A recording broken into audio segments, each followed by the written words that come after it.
can't see me, you Stevie. Wondering how I reach more evolutions than Eevee and make it look easy. What is up, Earth's mightiest subscribers? It's Ernie, the Blerd without fear.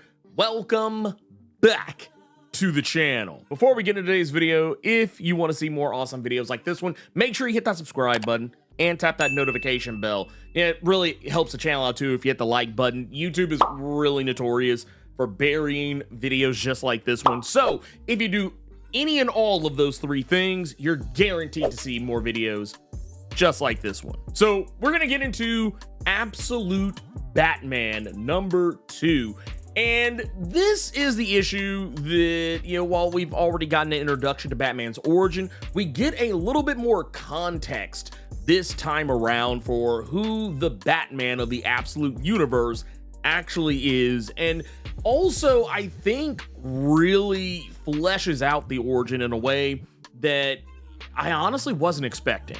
Now, to get into it, we've already discussed the fact that Batman's origin this time around is centered around a mass shooting. This isn't some random occurrence that happened behind a theater in Crime Alley. This isn't a situation where, because one argument people could often make is that in the Earth Prime continuity, Batman's parents, I'm not saying that anyone necessarily ask to be robbed and shot, but I will definitely say walking behind a theater, an alley in a theater, in what is objectively one of the most dangerous places in your entire city, a place literally called Crime Alley. You walk down that alley in the middle of the night, yeah, you are kind of asking to get robbed. You are asking to be shot. And yeah, they basically FAFO'd on this one. There's no denying it. But in this case, this was not what was going on. Batman, or at this particular point in time, Bruce and his dad, who, Thomas Wayne, he's a teacher in this universe, he was gunned down by Joe Chill. Nothing really changes there. But in this instance, Joe Chill is a mass shooter. He's shooting everyone, and they're at a field trip at the zoo, and Thomas barricades the children in the Bat exhibit to try to protect them from being gunned down, as sadly, we've seen a lot of that, things of this nature happening in the real world. But that's where Batman's origin gets a lot darker. You see, we initially saw that, yes, okay, Thomas Wayne is gone, Batman still has his mother, Martha. But what makes things more grimdark here is that in this universe, well, yes, he still has a relationship with Martha. He has ultimately estranged himself from Martha. He doesn't talk to her very much. As a matter of fact, a lot of the same things we saw Bruce deal with in regards to Alfred, how Alfred had to contend with Bruce's anger and sadness back in those days on Earth Prime, Martha is having to do the same. The only difference is that this is not a Bruce who's going to confide in Martha what the plan is. At least, it doesn't seem that way. And Martha is largely ignorant to all the things that Bruce has done since. And while Bruce has, yes, made himself into a Batman, a far more robust and I would dare say Brock Lesnar-ish version of Batman, it's one of those situations where you kind of just have to look at this and see that this universe is so radically different. But getting back to the darkness, it's not just the estrangement from Martha Wayne, regarding Bruce, but also what happened to Thomas. We learned that when Thomas was gunned down by Joe Chill, he laid against the door, placing himself as a body between Joe Chill and the children. He places himself against that door, and as he dies slumped against it, Bruce and the rest of the children are trapped in that Bat exhibit, and he's trying to push his way out. And Bruce, recognizing what's going on, or at least being afraid of what the truth might actually be, is terrified, and his terror ends up attracting the bats. We see at a point where kind of similar to that moment, and one that I thought that we weren't getting a retelling of, because in the Earth Prime universe, there's the whole story of there's the whole story of Bruce running around the Wayne Manor estate and outside of it and falling into the hole where he winds up in the cave that would ultimately become the Bat Cave, and he is beset upon by the bats within it. that is a story that's been told across multiple comics, multiple animated series and TV shows and TV movies and, you know, big screen picture movies.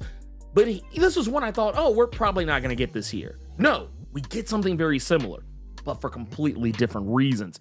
He's in that bat exhibit, and the bats come after Bruce for all the noise that he's making in crying out for his father. This makes that whole encounter so much darker and explains why he just gravitated towards bats. I mean, yeah, it's for the exact same reasons, but under completely different circumstances that make the situation so much more darker. In Earth Prime, it wasn't anything to do with the death of Thomas Wayne and bats that connected those things. But here, it's the immediate death of Thomas Wayne and that encounter with the bats that turns Bruce, or, you know, maybe not at that precise moment, but ultimately leads to Bruce becoming Batman, having this obsession with bats and seeing them as a symbol of fear. And, you know, kind of going back to that old Detective Comics issue early on in Batman's run, where, you know, the reasoning why Batman took on that mantle, that iconography of a bat, because as he would famously say, criminals are a superstitious and cowardly lot. And, you know, here it's kind of the same. The villains he faces, though, in this instance, they're not necessarily so much superstitious and cowardly. As a matter of fact, they are completely immune, for the most part, to Batman's, I guess, symbol of terror that he tries to evoke. For the most part, the villains still don't believe he's that guy. We even see at a point where the only reason they back down from him in this issue is because of his ingenuity, in that he is fighting against an aquarium and he uses the spikes that are built into his costume to break the glass and unleash water everywhere, not to drown anyone or unleash any, you know, crazy, you know, aquatic life to attack the party animals, but because he's planning to unleash a highly treated chemical vinegar into the water to turn it into hydrochloric acid. That's the kind of guy he is, and why Alfred has kind of gravitated to Bruce in this, that he sees him as the ultimate soldier and wants to work with him. But ultimately, you know, Bruce, well, it's not to say he doesn't want to work with Alfred. He's not necessarily in it for the same reasons. He's very singular minded, as we see that, you know, he doesn't turn away Alfred's help. He just tells him that, you know, hey, you either come with me or you don't. That's the kind of mission we're running. Even where Alfred, you know, recognizes the type of military strategism that, you know, the normal conventional wisdom you would have as a soldier, as an army, Bruce doesn't follow that. He only follows one method. There's a point where we literally get the, you know, the always forward moment. But the thing with this that makes it so much more different is that, you know, Scott Snyder kind of plays with wording here, you know, always saying, oh, Batman is always moving forward, but also, you know, shortening that to Batman AF, as we see Batman staring on as he doesn't even care that the party animals have found one of his bat caves that is up in the high rises. He doesn't care about that. As a matter of fact, he planned for it. He doesn't care. This is not a Batman who retreats. This is not a Batman who runs away. This is a Batman who is always pushing the enemy. He's always pressing, and he doesn't give up. And that is something that you definitely can't say about Earth Prime Batman. Yes, Batman Earth Prime, yeah, he doesn't give up, but he also is a lot quicker to make a tactical retreat than this Batman, I think, ever would be. And who's to say, maybe this Batman will, but he hasn't run into anything yet that is going to make him do that. At least not in a way that doesn't benefit him. Yes, we do see towards the end of this issue, he unleashes his new absolute Batmobile, which is not even really so much a car. It's just a giant construction vehicle that has been modified heavily, which explains why, or not really so much the sole reason why, but just one of the reasons why Bruce works in construction. But the other thing here, and something else that, you know, kind of ties Bruce's origin up and makes it, I would say, less tragic, and I would even dare say a bit more interesting, is that we know a lot of Batman villains are pretty iconic. Batman has easily probably one of the biggest and most well-known, and I would dare say most respected rogues galleries in, I would even just say, the history of comics. I would say, honestly, in the history of all media. No one really knows, you know, the villains of a popular story like people do Batman. And here, everything's been flipped on its head. We saw in the first issue that the villain Killer Croc in this universe is not the Killer Croc we typically would know him as. He's one of Bruce's childhood friends. They've known each other for a very, very, very long time. Now that's one thing. It's like, okay, yeah, in this universe, Bruce is cool with Killer Croc. Whatever, that's fine. Well, what about the other kids who were in the the zoo exhibit with Bruce when everything happened? The people that he grew up with. Like, are any potential future Batman villains in there? And the answer is both yes and no. Yes, villains in terms of the characters that he's surrounded himself with. Were they villains in Earth Prime? Oh, yes, most certainly. But are they villains in this universe? No.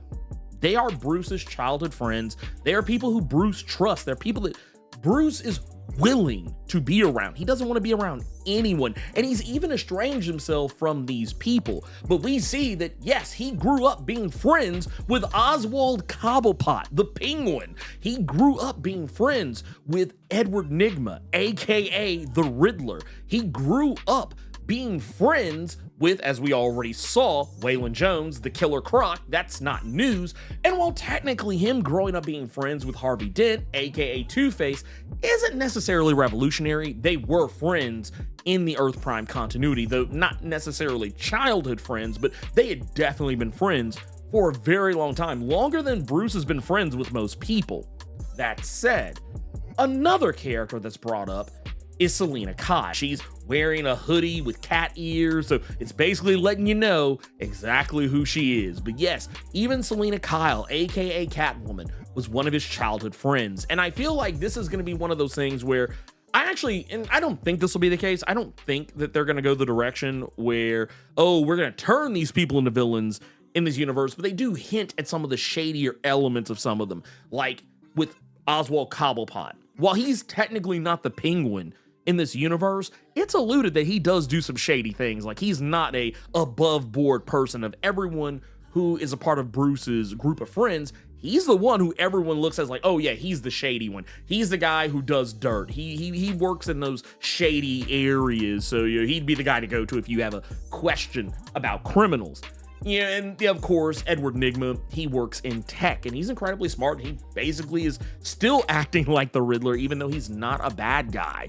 And of course, Two-Face speaks in, number two puns, and talking about two pairs, and, oh, my 2 cents, and things of that nature. So these characters are still the same. They're just not psychopaths. It's basically like if these, Gotham villains actually grew up in a universe where maybe they got a little bit of mental health, help in some way, shape, form, or fashion.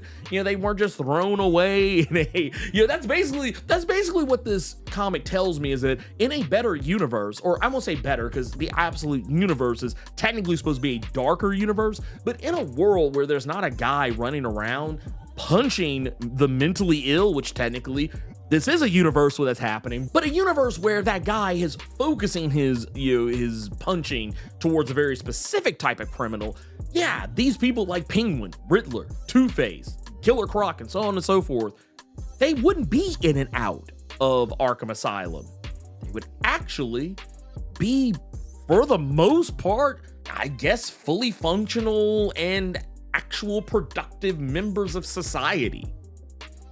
I mean, that's my takeaway from this. Yeah, I said all that, and we also still live in a universe where the Joker is present. Well, that's actually kind of the funny thing about this, is that at a point when Bruce is playing cards with his buddies, his villainous or otherwise villainous buddies from Earth Prime, there's a point where they say no Jokers are welcome at this table, basically implying that in any universe, there's no way that Bruce and the Joker would be friends on any level. And as we see in this universe, Joker is not a part of that friend group. He is completely separate from it, and we don't really see him any at all this issue. He's not even really alluded to, except for in like the most vaguest sense of the words. But there's a point where Alfred just talks about the other business he has to attend to, and that's really what that is. We also get to spend a little bit of time with Commissioner Gordon and Barbara Gordon. We also get to spend a little more time with Martha, Wayne in this as well, and we get to learn some what I think are some pretty interesting things, just more so the sense that in this universe, you know, Commissioner Gordon, Jim Gordon, or in more specifically Mayor Gordon and Martha Wayne are already acquainted with one another. They're friends. You can tell that between the death of Thomas Wayne and everything that, you know, Jim did to try and help Bruce in that situation with Joe Chill, we learned that there was at least some camaraderie found between them, and that Barbara Gordon sees Martha as a motherly figure on some level or another. And it's just really cool to see this part play out, but just to see that, yeah, all the pieces in this universe are moving and converging on one another. There's not really much else to say there with that, but I will definitely say, as far as like relationships I didn't expect to see, at some point in the time that Alfred has been monitoring Bruce, he has gone to Blackgate to meet with Joe Chill and talk to him. We don't know about what. We're only getting this information secondhand because Alfred was spying on Bruce, and even he says he couldn't tell what it was they were saying, but he knows that they talked, and what it is they talked about, no one could know. But I would imagine that whatever is happening here, Bruce is just trying to understand. He's trying to understand who Joe Chill is, maybe to get an idea of what a criminal actually thinks. That's the only guess I could come up with. But yeah, this issue, it's cooking. It's cooking. Absolute Batman continues to be my second favorite Absolute Universe title. You know, currently, I still think Wonder Woman, Absolute Wonder Woman to me is still the best so far. And it's not to say that Absolute Superman is, you know, so bad because it's the worst. I say it's the worst because it's the one I like least of the three. I think sometimes people get it twisted. Sometimes I feel like I do have to spell these things out, because sometimes people will see, and I've actually had people say this to me, like, oh, Blerd hates Absolute Superman because he said it was third behind, you know, Wonder Woman and Batman. It's like, well, no, I just don't like it as much as the other two. I still like it a lot. I've literally said as much, but yeah, sometimes, you know, like I said, even when I do spell these things out, there's always gonna be that one person. There's always gonna be that one person. But yeah, dude, yeah, man, I feel, not gonna lie, I've said this before. I said this before with Absolute Superman, Absolute Wonder Woman. Once again, for Absolute Batman, I take back everything I said. Absolute Universe is lit.